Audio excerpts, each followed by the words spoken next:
minus f of a. Now this is what we did yesterday. We looked at the integral and we plugged the upper limit and then we plugged the lower limit and we had the answer at the end. And I told you that the major application of this is area under the curve. But we have to be a little bit careful as we are dealing with that, because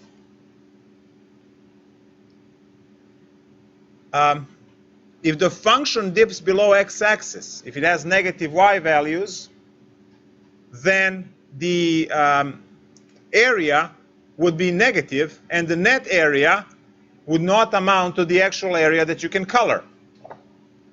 So we have to be careful when we are dealing with that. So let me just illustrate this on a very simple problem. So if you want to go and say, what is the integral of sine x dx from 0 to 2 pi? Well, we know that the integral of sine x is negative cosine x. Good. And that will be computed from 0 to 2 pi. What we do is we plug in first the upper limit, so negative cosine 2 pi, and then minus the lower limit, which is negative cosine of 0. Well, cosine of 2 pi is 1, so we have negative 1 there. And then minus, open parenthesis, cosine of 0 is also negative 1, so negative 1 altogether. And if you look at this, you have minus 1 plus 1, which equals to 0.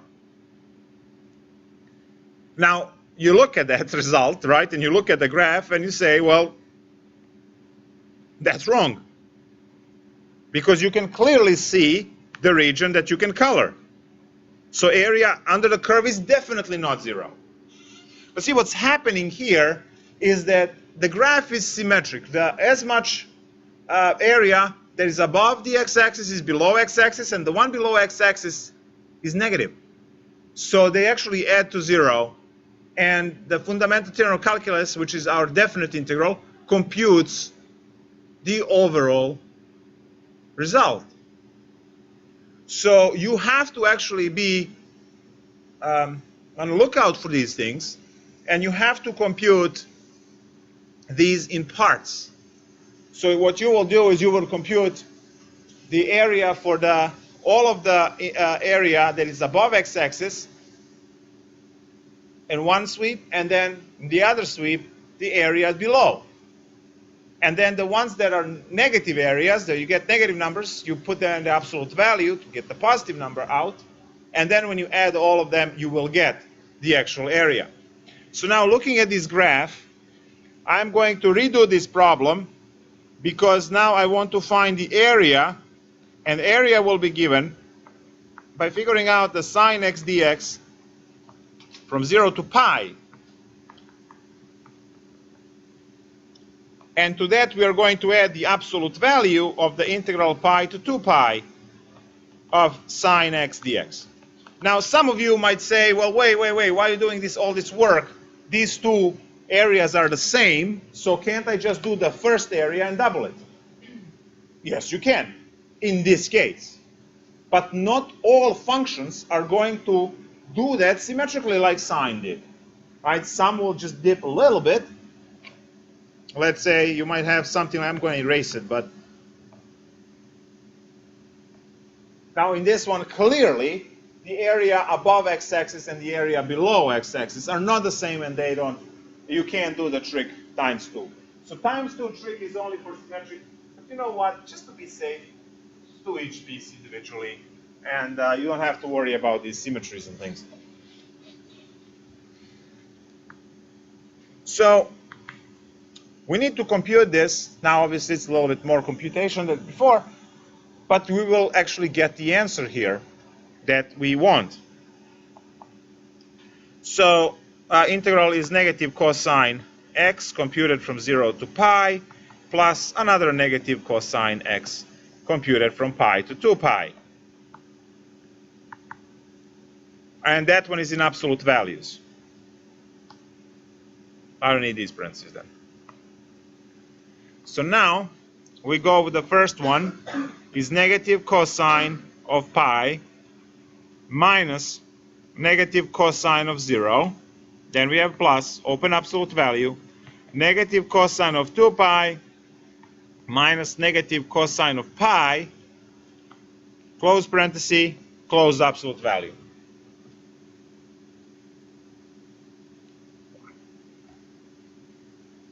And then we just compute. So cosine of pi is negative 1. So I have minus negative 1. Minus and minus gives me plus, cosine of 0 is 1. Plus open absolute value, cosine of 2 pi is 1, so negative 1. Minus and minus is plus. And a cosine of pi is negative 1. So negative 1 in negative 1 is positive 1, plus absolute value of negative 2, which is 2 plus 2 is 4. Which is really cool, in my opinion, to take the area under the sine curve, which deals with all these pi's and things, and get a beautiful 4 as the answer. That means that each of the bumps is exactly 2.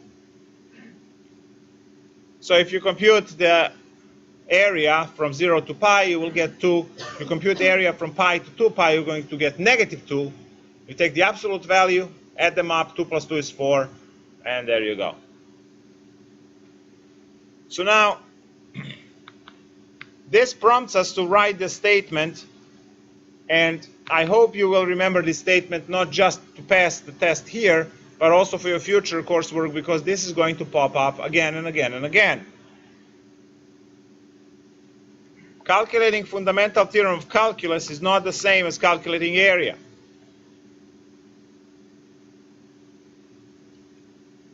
In general. All right? In general, that's not true. However, if f of x is positive, it can be also equal to 0, then fundamental theorem of calculus computes the same thing as area. Now you remember me setting up integrals to find the area for the triangle and for the rectangle and some other stuff. I think we did x squared minus 1 or something. All of those area problems had functions strictly above x-axis. I never worried about this problem.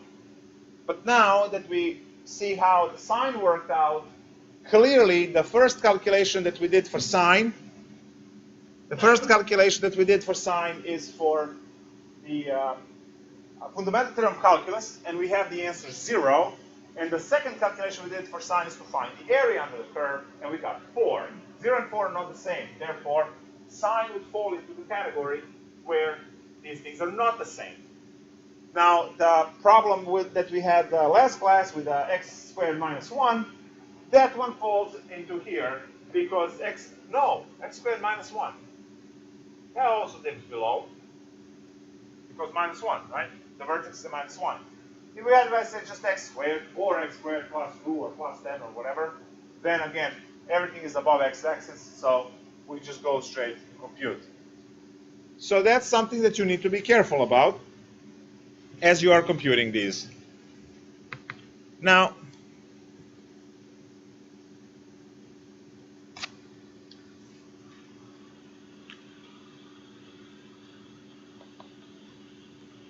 fundamental theorem of calculus, part 2.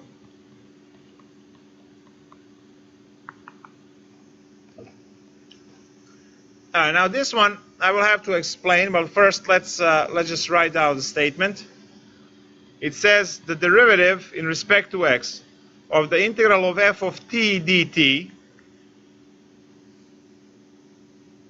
where this goes from a to x, is equal to f of x.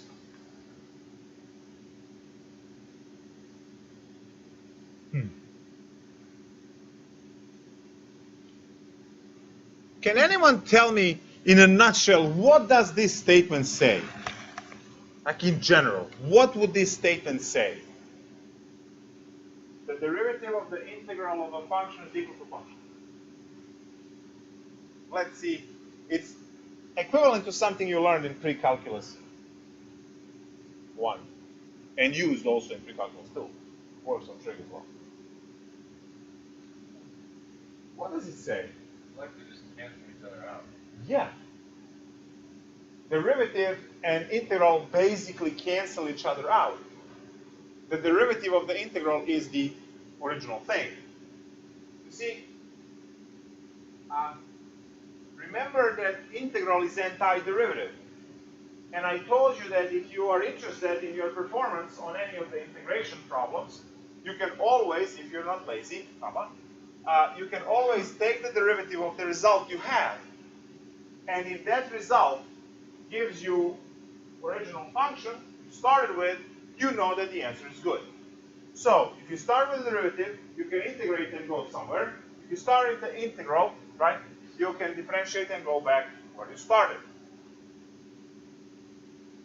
So for this particular statement, we can actually use part 1 to show that this calculation actually works, because now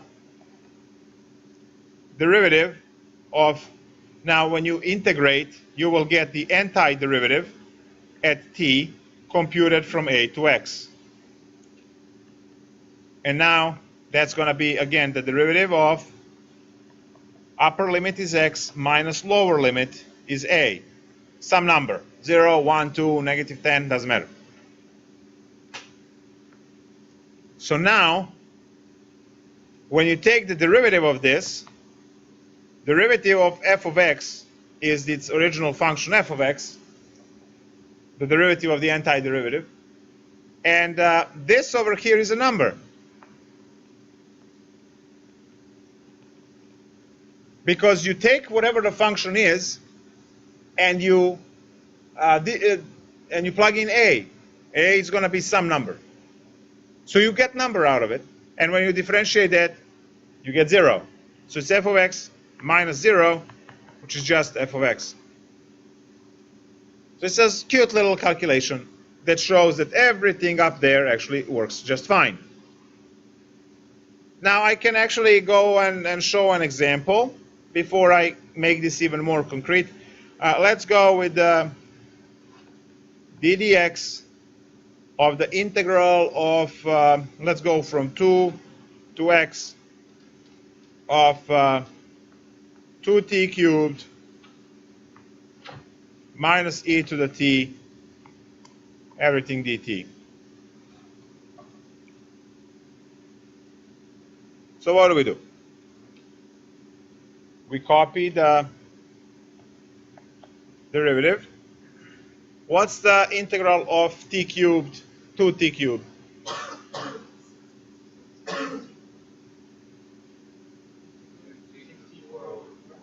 2t to the 4 over 4. Very good. 2t to the 4 over 4. These two you get to copy. Now you can cancel it. And what's the derivative of e to the t? Sorry, integral. E to the t. Now these two guys cancel. So now we get 1/2. Sorry, t to the 4 over 2 minus e to the t. And we are supposed to differentiate that.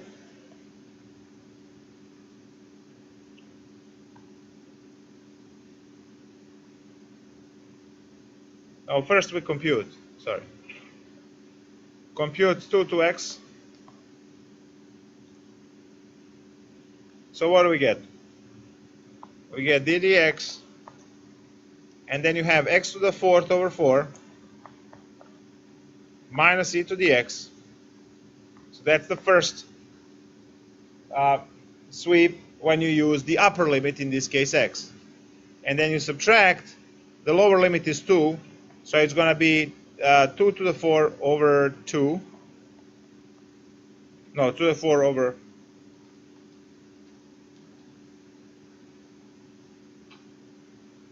This is supposed to be 1/2 over here. So 2 to the 4 over 2 minus e squared.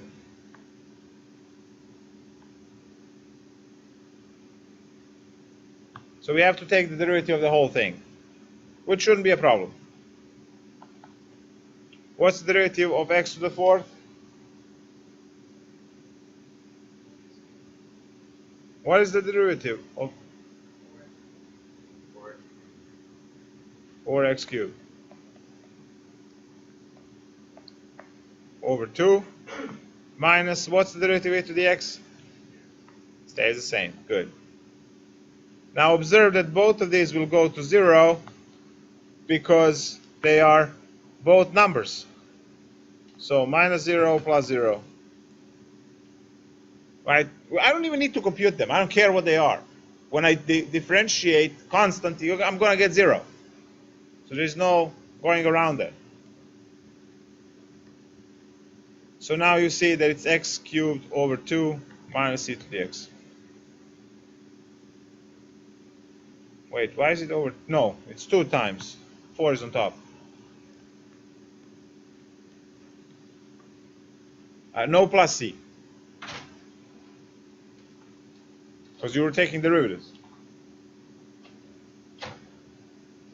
Does it make any sense? Let's do another one. It's like how you check it. So if you want to check it, that's like. Yep. But there's a huge mathematical thing behind it. I'm going to show something as well.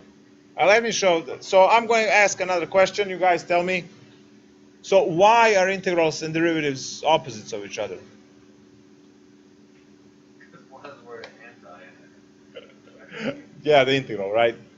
Yeah, but why does it work? How does it work?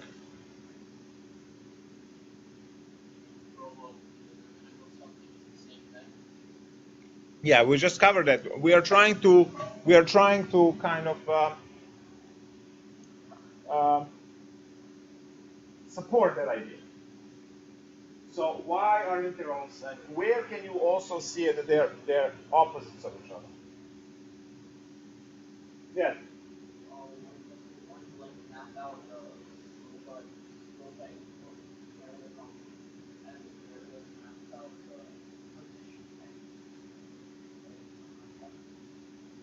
Wait, I didn't get the thing. Let me just put the temperature on insane. There we go. You said something about mapping.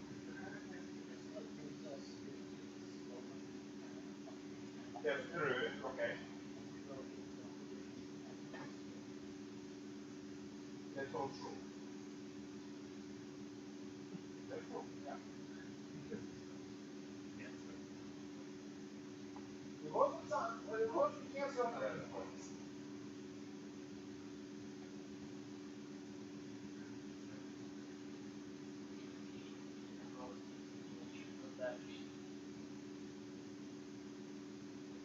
Yeah, but how do one undo the other? We can undo derivative with integral. We can undo integral with derivative. Anyone want this? You've been sitting here like 3 days.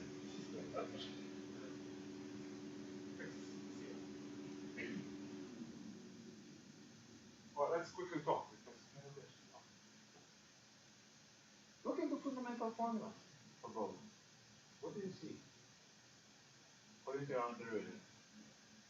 What do you see? What happened here?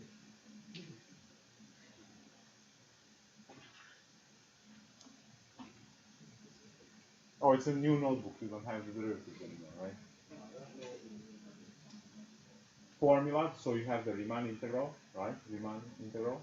You have the formula for that with the summation, the limit definition of it, and you have one for limit for derivative.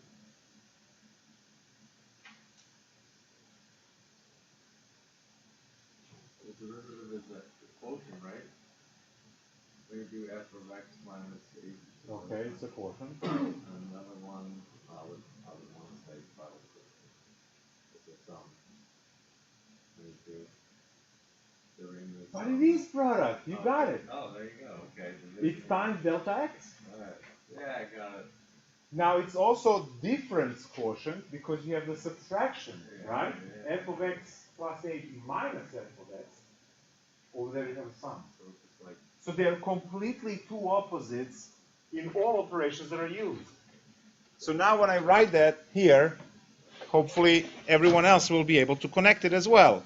The derivative f prime of x is defined as the limit h goes to 0 of f of x plus h minus f of x divided by h, where the integral of f of x dx from a to b is the limit as n goes to infinity of the summation 1 to n of f of xi times delta x.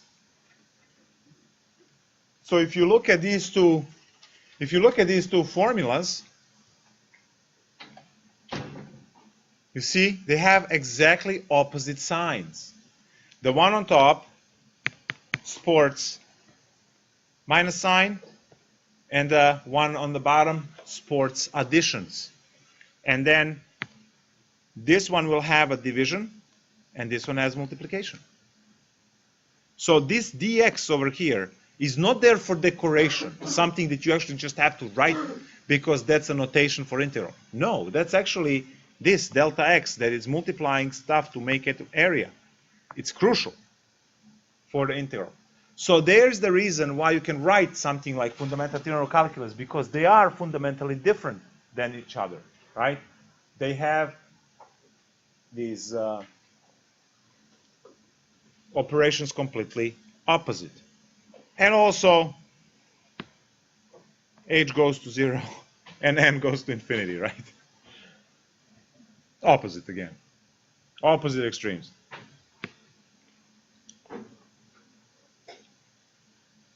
So now that we know fundamental theorem of calculus part 1, part 2, you know that in some cases, right, when you see this, you don't even know how to integrate something.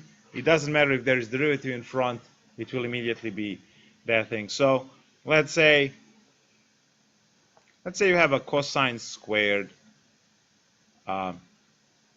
theta d theta from 2, we had 2 before, from 4 to x.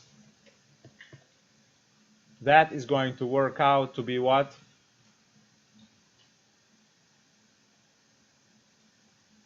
Without doing any work.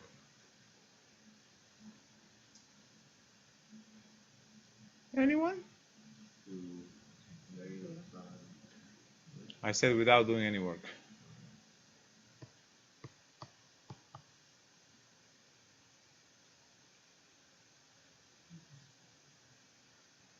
And done.